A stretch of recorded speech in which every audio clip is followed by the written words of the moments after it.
boleh bahasa apa saja. Bahasa Palembang boleh, bahasa Sunda boleh, bahasa Jawa boleh, bahasa Bugis boleh, bahkan bahasa isyarat pun boleh.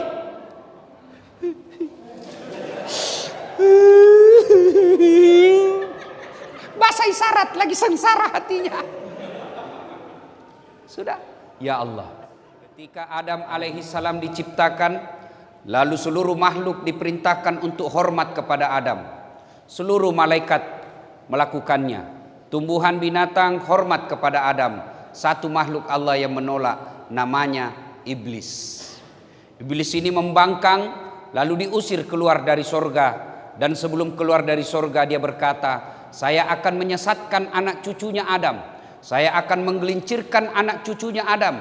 Gara-gara Adam saya diusir dari sorga, maka saya akan melakukan segala upaya untuk menyesatkan anak cucunya Adam.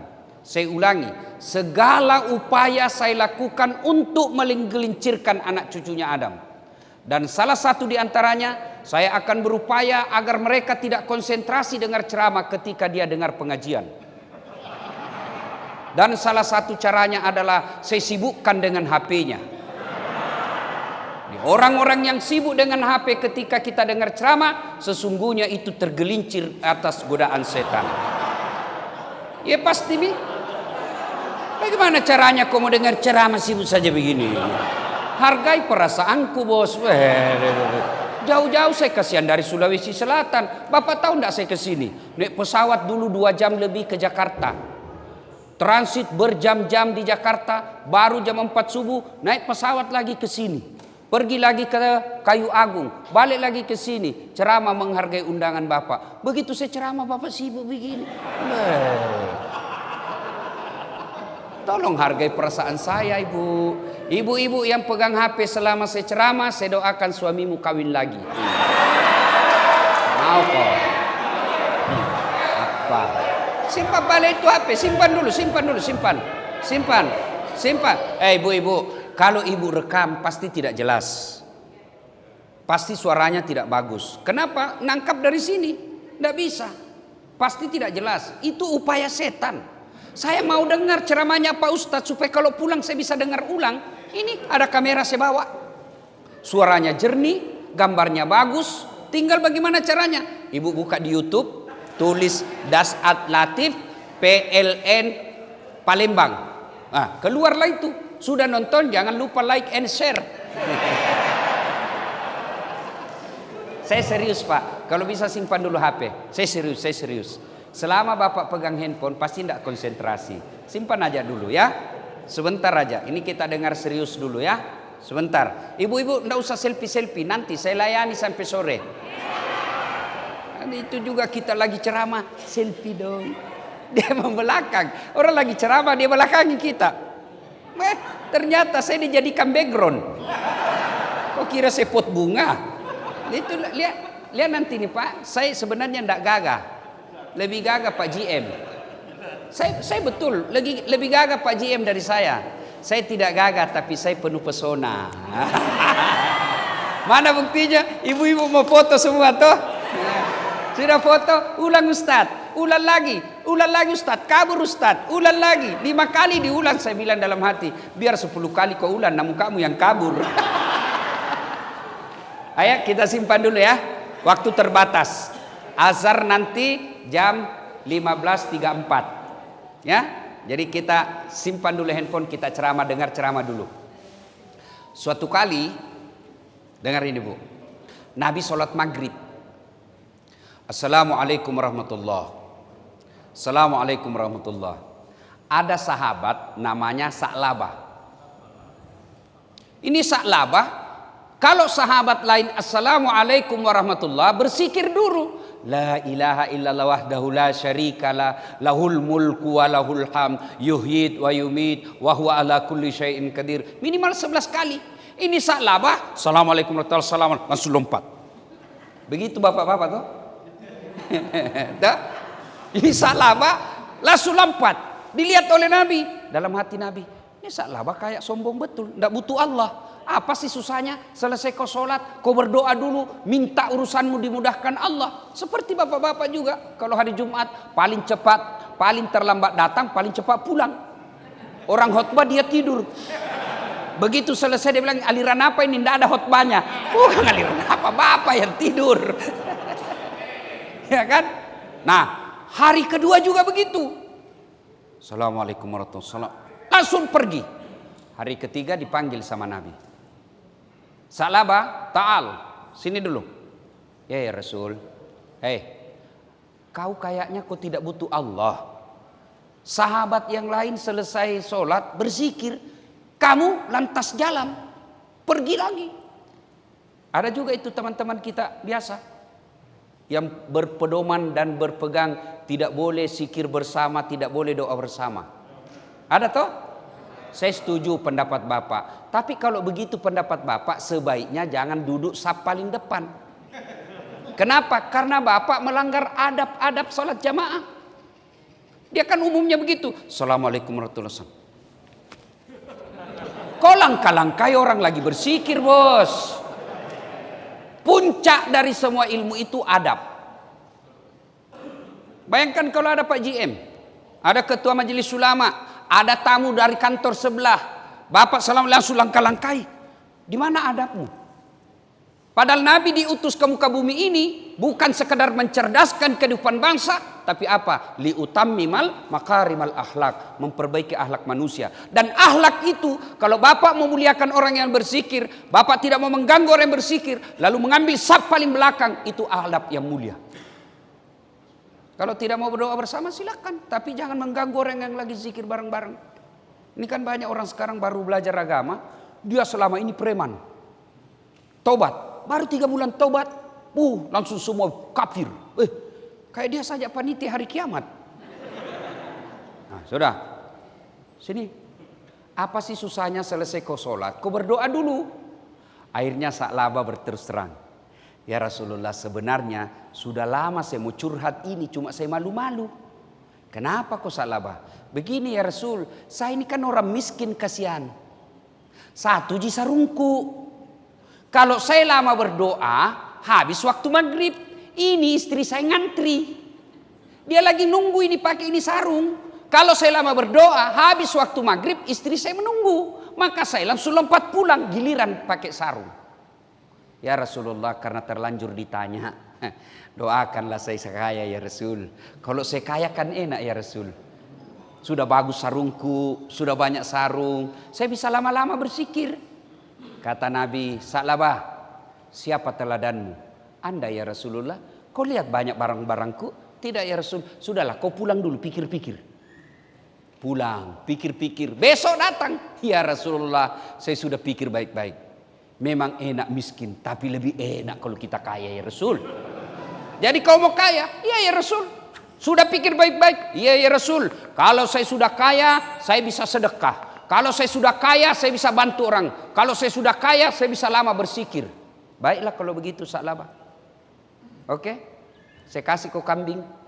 Perempuan, betina, hamil, tidak ada suaminya. Kambing ibu, namanya kambing. Kalau hamil tidak ada suaminya, binatang. Tapi sekarang banyak juga perempuan mau dengan kambing.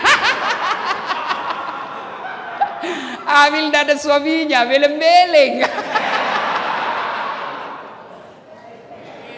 Saya bela bapak-bapak hari ini. Sekarang ini banyak istri yang curiga sama suaminya yang baik-baik. Katanya kalau ada suamimu sopan, baik di rumah, baik, kelihatan alim, hati-hati, layangan putus. Provokator itu, pelem itu. Jadi kalau suamimu baik, kau curigai. Itu pengalamannya, dia mau jadikan semua orang suami baik-baik. Kami ini bukan layangan putus, kami layangan tebal talinya, kuat talinya karena imannya kuat. Enggak tergoda, ini muka-muka soleh semua. Kau periksa HP-nya, apa enggak stres? Mati kita dapat. Nah ya, akhirnya Nabi memberinya 1 kambing betina, lalu beranak pinak.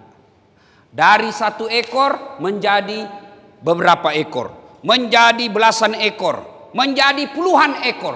Yang tadinya belum azan sudah ada Sa'labah di masjid, sekarang sudah qamat baru datang. sibuk ngurus kambingnya. Nabi lalu berkata, kena sudah ini musibah, ini Sa'labah. Ku bilang memang lama, masbuk Sa'labah. Sudah masbuk dia. Lama tidak muncul di masjid. Kata Nabi, inna lillahi wa inna ilaihi rajiun. Kena sudah musibah. Apa yang saya cemaskan terjadi. Lama turun perintah ayat untuk bayar zakat. Nabi sampaikan kepada sahabat, kamu pergi minta zakatnya Sa'labah. Datang, assalamualaikum warahmatullahi wabarakatuh. Ya Sa'labah. Waalaikumsalam warahmatullahi wabarakatuh. Apa kabar bro? Lama kau tak nampak di masjid. Kau dicarinya oleh Rasulullah. Sibuk bos. Kau lihat nih kambing-kambingku ini banyak sekali. Tidak bisa lagi kurus. Tak ada waktu ke masjid.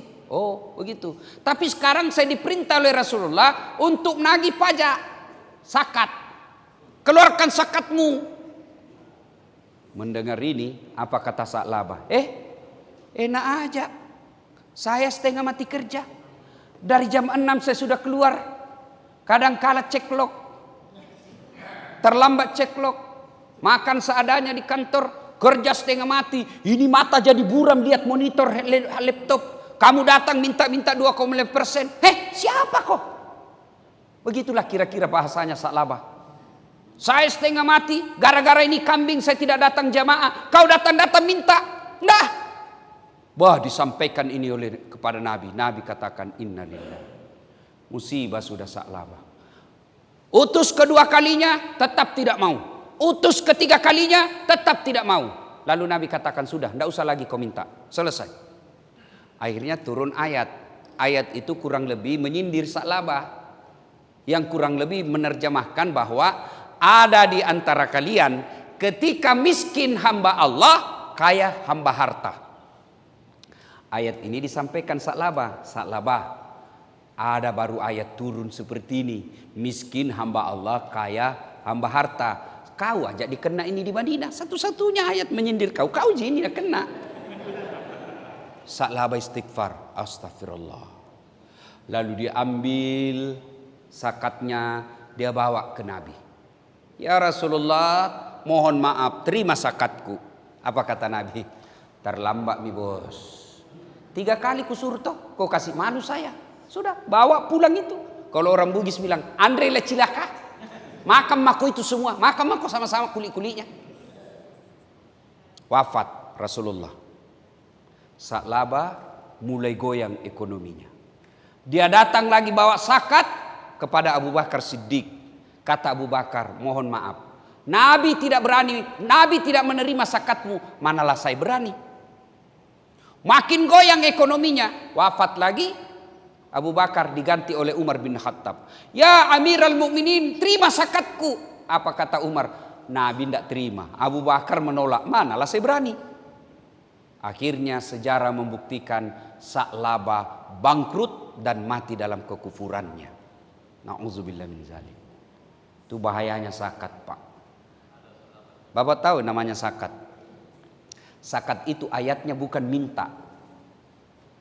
Ambil. Kalau minta ada 2 pilihan.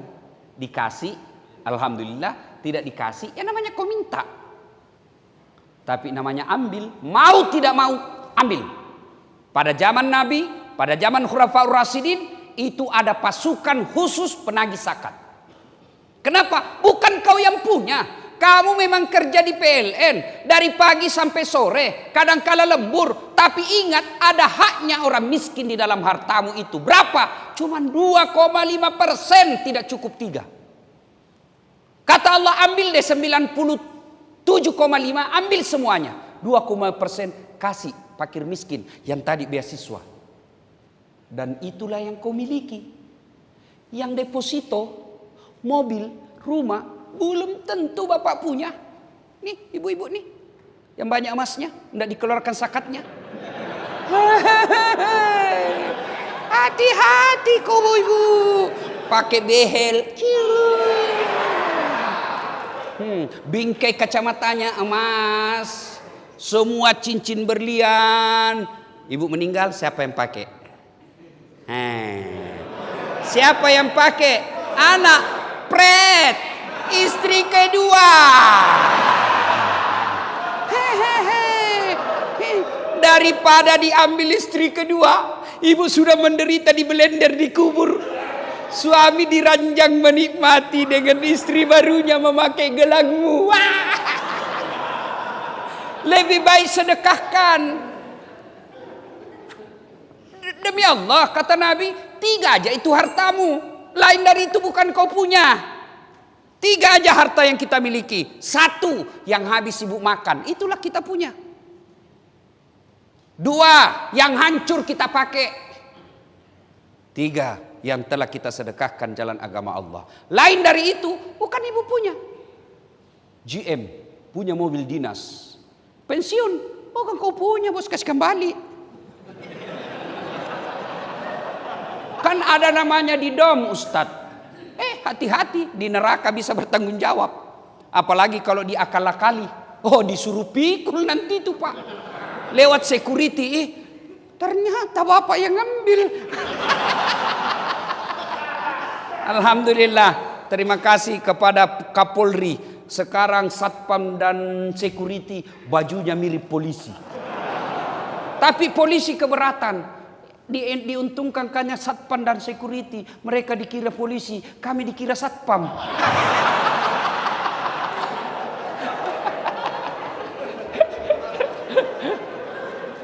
Nah, ibu bapak saudara-saudara sekalian, saya kasih contoh ya, supaya lebih gampang kita bicara zakat. Ya.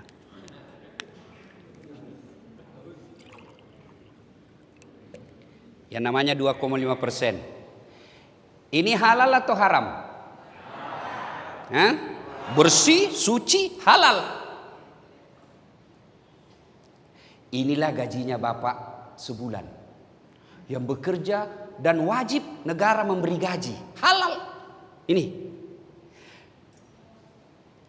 Tapi di sini ada haknya orang 2,5%. Yang kalau tidak dikeluarkan, maka dia mengotori seluruh harta yang halal tadi. 2,5% mengotori yang 97,5% jadi kotor ketika tidak dikeluarin. Nah, ini halal. Tapi karena tidak bayar zakat yang 2,5%, bapak celupkan jari-jari di kloset. Tahu toilet, ibu? Kan ada air-airnya di situ kan? Nggak usah yang ada kuning-kuningnya. Bersihkan dulu yang kuning itu. Kira-kira ibu mau ndak ambil 1 tetes yang sudah sudah ndak ada kuning, celupin. Ibu ambil 1 tetes saja dari situ, masukin di sini. Ibu mau minum? Bapak mau minum? Mau? Begitulah logika berpikirnya orang yang enggan membayar zakat, yang hartanya tadi caranya dia peroleh secara halal. Karena dia tidak membayar zakat, seluruh hartanya jadi kotor. Karena hartanya menjadi kotor, dimakan menjadi anaknya kepala batu.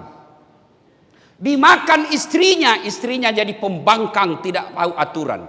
Dimakan suaminya, mentalnya mental perselingkuh. Kenapa? Yang membentuk darah dagingnya adalah barang haram, meskipun dia peroleh secara halal, tapi karena dia tidak keluarkan zakatnya menjadi haram. Contoh lagi. Pisang. Itu? Ya macam-macam, bayangkan Pak. Pisang. Ini dibeli. Halal. Kalau saya beli ini 100% saya punya. Apakah setelah 100% saya punya semua saya makan? Apakah semua saya makan? Tidak. Apanya yang saya buang? Kulitnya. Buang. Inilah zakat. Kalau ada orang bekerja tidak mengeluarkan zakatnya, maka sama dia makan ini buah dia beli dengan kulit-kulitnya. Kalau kulit pisang masih lembut, kulit duren Maka yang saya dengar informasi dari Pak GM, pegawai di sini baru 72% yang bayar zakat dan sedekahnya di Baitul Mal PLN. Yang lebihnya itu dia makan durian dengan kulit-kulitnya.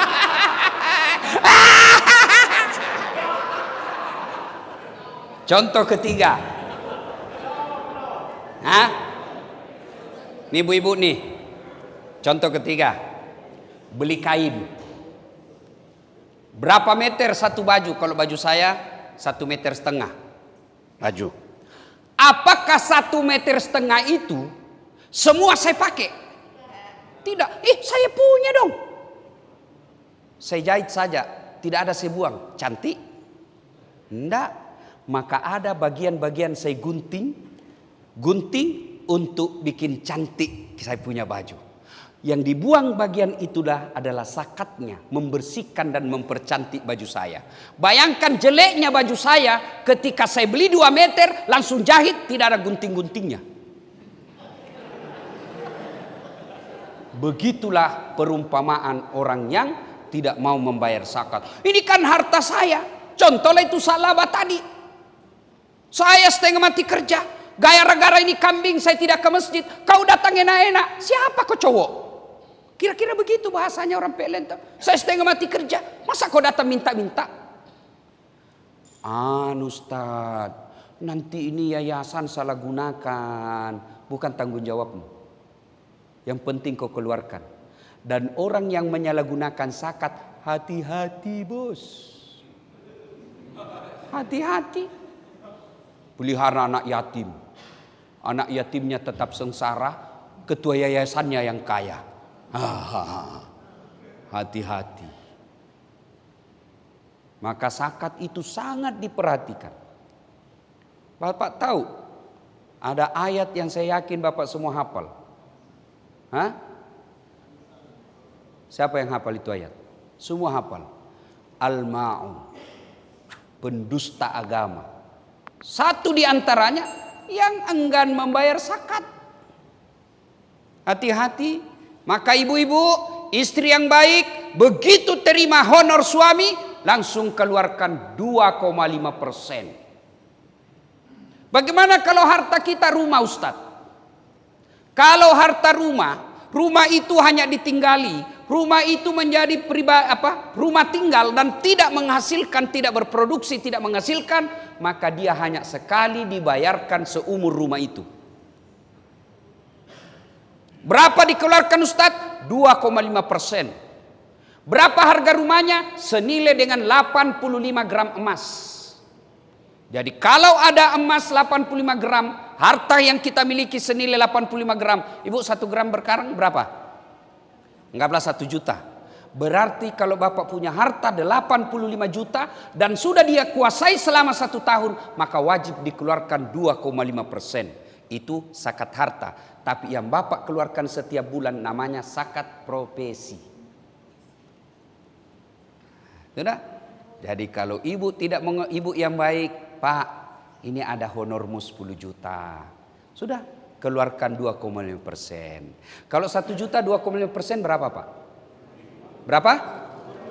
25.000. 1 juta. 10 juta berapa? Berapa? 250.000. Mulai goyang itu, Pak. Ya? 100 juta? Berapa? Berapa? 2.500.000. Bapak mulai tambah cemas. Kalau tadi 25.000, setan belum mempan goda Bapak karena 25.000 Pak pembeli pulsa. Sebentar. Tapi kalau sudah 2.500.000, Bapak mikir, ini bisa jadi HP baru ini. Masuk setan. Maka keluarkan zakat. Motivasi kedua, soal penting yang mengeluarkan zakat, sedekah. Itu tadi zakat, sedekah. Suatu kali Nabi didatangi fakir miskin. Assalamualaikum warahmatullahi wabarakatuh ya Rasulullah. Nabi katakan, Fatimah buka. Waalaikumsalam warahmatullahi wabarakatuh. Ini salamnya orang Islam. Jadi Bapak jangan ringkas-ringkas salam. Kecuali SMS. Kalau SMS Bapak ringkas ya namanya SMS. Tahu SMS? Pesan singkat. Namanya ya jadi disingkat lah. Ada juga itu baru belajar agama 2 bulan. Oh enggak boleh. Haram. Selama Bapak tulis dengan niat bahwa itu salam, assalamualaikum warahmatullahi wabarakatuh. Namanya SMS yang tidak boleh kalau kau ucapkan. Tidak boleh ringkas-ringkas. Samlek. Apa samlek? Assalamualaikum. Tidak boleh itu. Ustadz, aswabar. Apa swabar? Assalamualaikum warahmatullahi wabarakatuh. Tidak boleh. Kalau SMS namanya pesan singkat. Jadi salamnya kita jangan singkat. Bapak tahu enggak ketika ke Madinah Nabi? Ibu-ibu tahu ketika ke Madinah.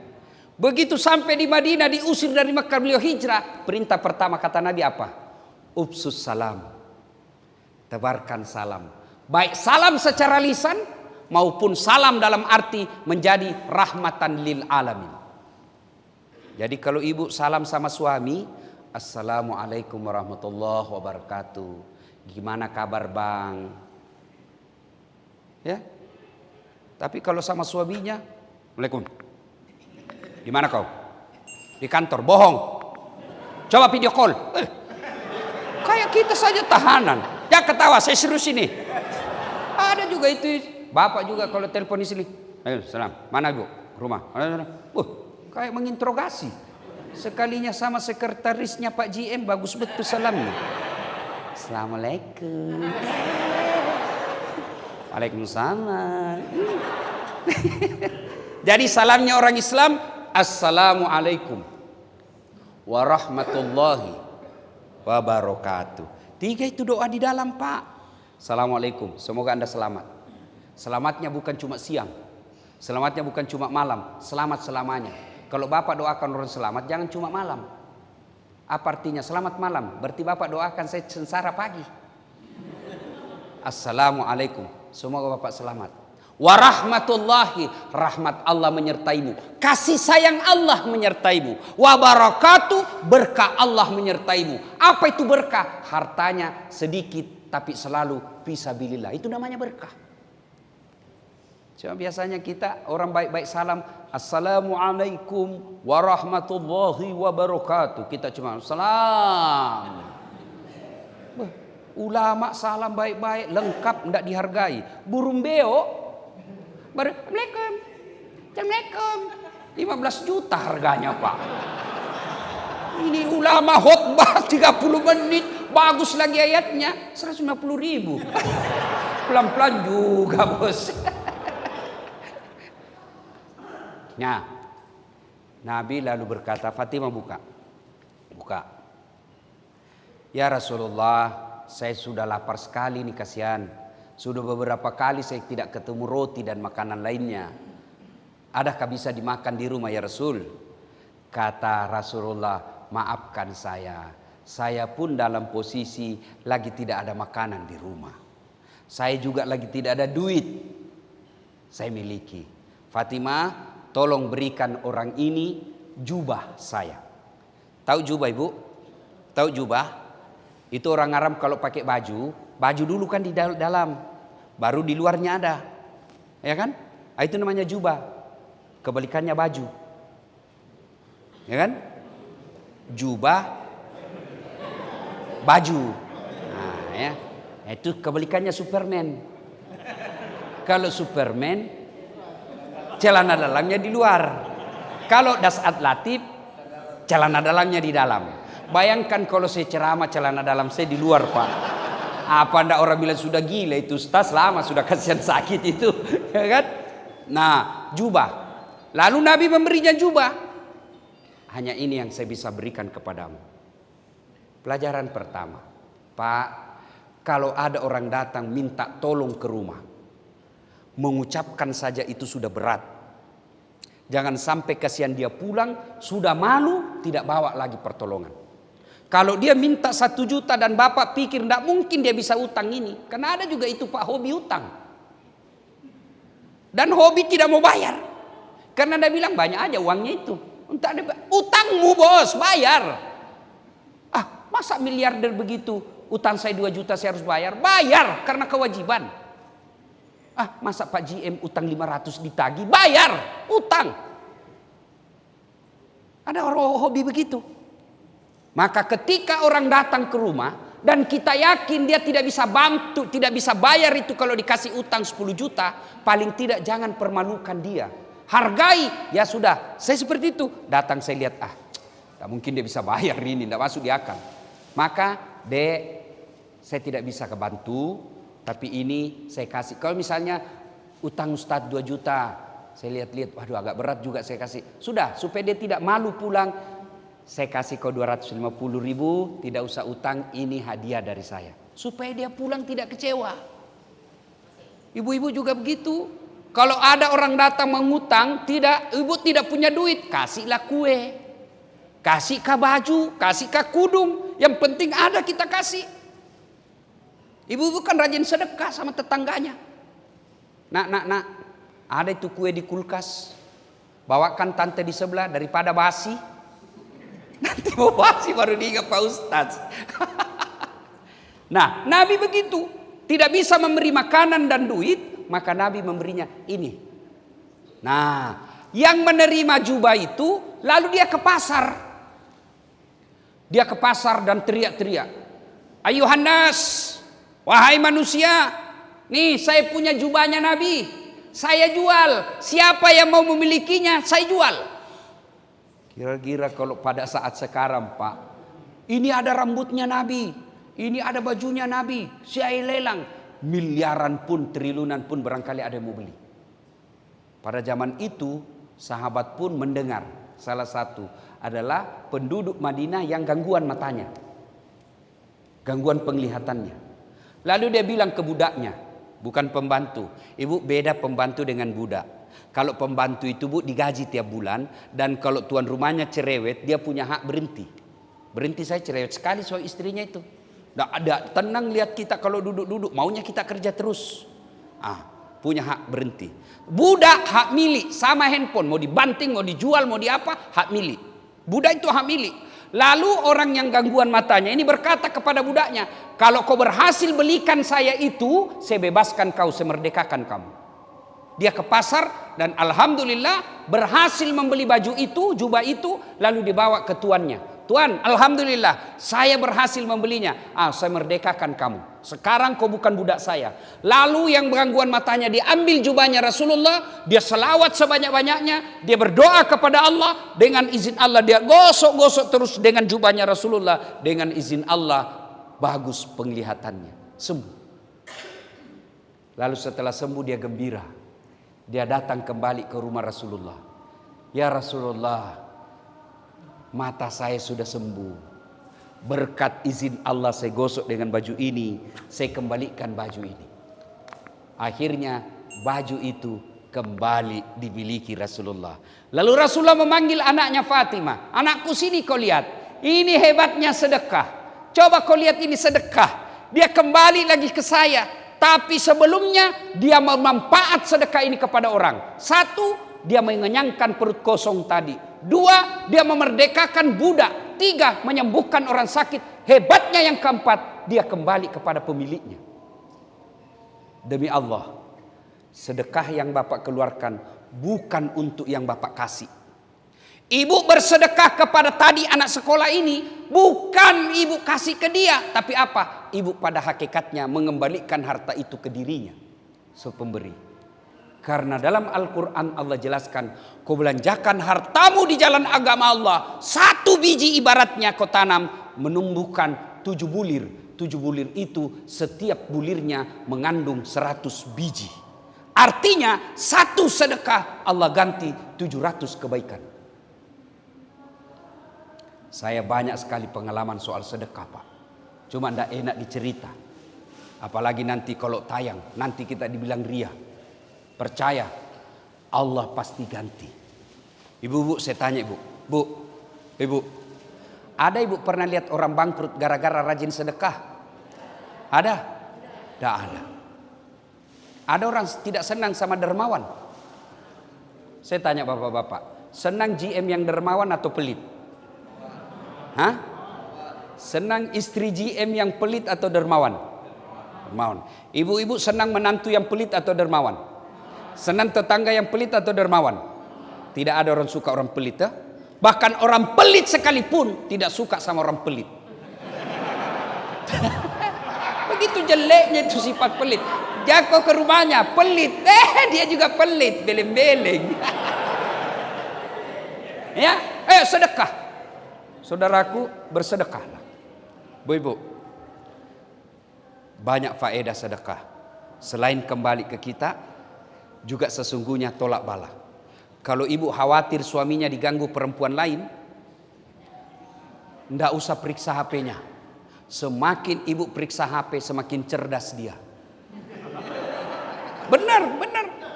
Ibu periksa, ambil aja. Ternyata ada HP-nya yang lain disembunyi. Sudahlah.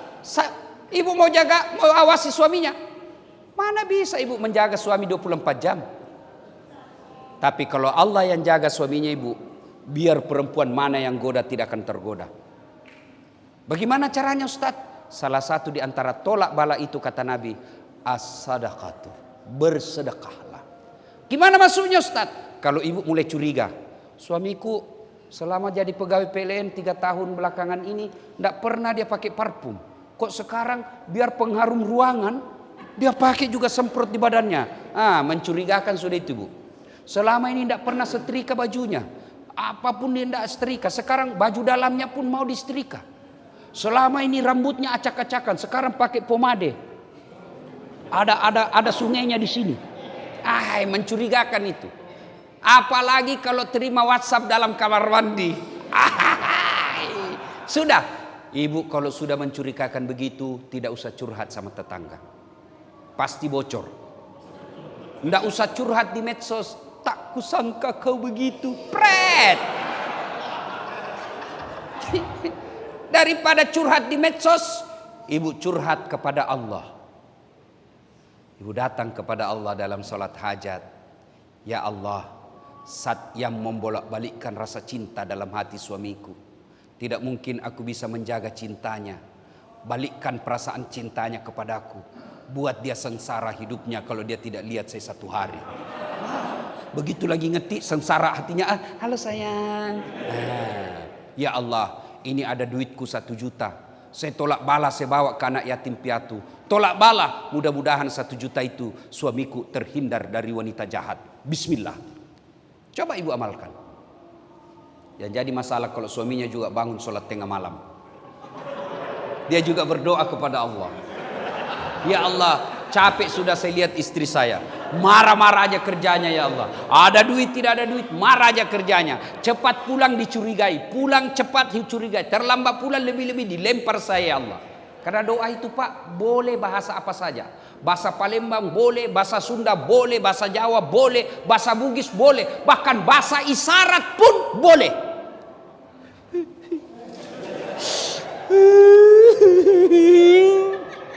Bahasa isyarat lagi sengsara hatinya. Sudah. Ya Allah, ada duitku 1 juta, saya tolak bala. Mudah-mudahan 1 juta ini istriku ikhlas saya kawin lagi. Bingung malaikat, yang mana ku kabulkan? Ayo sedekah. Ibu-ibu, kemana-mana dokter belum sembuh, memang bukan dokter yang menyembuhkan kita. Bapak-bapak, kemana-mana dokter tidak sembuh-sembuh, bahkan dokter apa ya, memang bukan dokter sembuhkan kita. Dan saya Pak GM, sepanjang hidup saya belum pernah ketemu dokter yang hebat. Kenapa? Begitu saya ke dokter Pak, saya juga yang kasih tahu penyakitku. Yang hebat itu baru dia lihat, dia sudah tahu penyakit saya. Itu hebat itu. Ini kan tidak. Assalamualaikum dok. Waalaikumsalam. Ustaz masuki. Kenapa Pak Ustadz? Ini dok, sudah 2 hari mencret. Kenapa bisa Pak Ustadz? Dalam hatiku ya urusanmu kau dokter.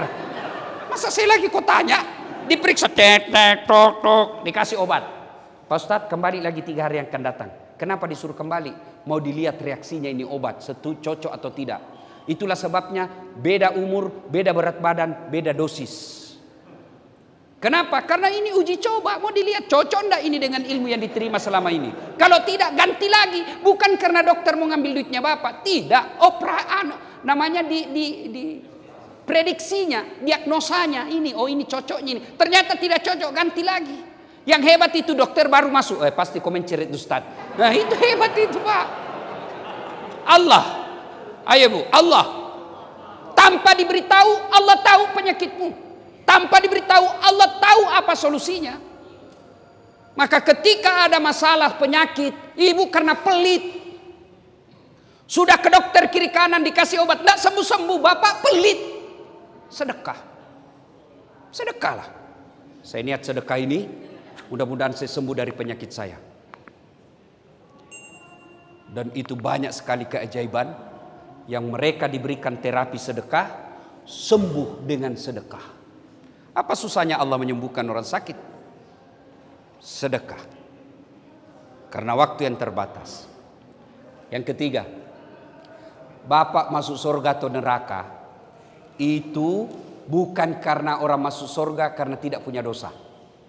Saya ulang, ibu, orang masuk surga itu bukan karena tidak punya dosa. Kalau orang tidak punya dosa masuk surga, syaratnya maka tidak ada isinya surga. Adakah manusia tidak ada dosanya? Ada. Semua orang punya dosa, Pak. Jangankan kita yang hidup zaman medsos, sedikit-sedikit lihat lagi postingan. Kita tidak mau lihat tapi orang pancing kita, dikirim ke grup, dilihat dosa, tidak dilihat barang bagus. Zaman Nabi tidak ada mall. Zaman Nabi tidak ada medsos. Zaman Nabi tidak ada internet. Semua itu peluang-peluang dosa ini semua hidup kita. Pada zaman Nabi tidak ada itu. Tapi apa Nabi tidak punya dosa? Nabi Adam berdosa, ibu. Apa dosanya Nabi Adam? Makan buah khuldi.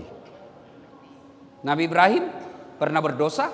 Kenapa? Waktu diadili Raja Namrud dia berbohong. Bukan saya hancurkan patung. Dosa. Nabi Nuh dosa. Kenapa? Gagal didik anak dan istrinya. Nabi Yunus dosa. Kenapa? Dia pernah sangka buruk kepada Allah. Dia tinggalkan tugasnya sebagai da'i. Dia tinggalkan, dia pergi ke laut. Itu para nabi. Apalagi kita. Maka lalu apa yang membuat orang masuk surga? Ketika ditimbang kebaikannya dengan keburukannya, ternyata kebaikannya jauh lebih banyak daripada keburukannya. Apa kaitannya dengan kita? Bapak kalau amal bapak hanya sholat, berapa kali bapak sholat sehari? Kalau kebaikannya bapak hanya puasa, berapa kali bapak puasa selama setahun?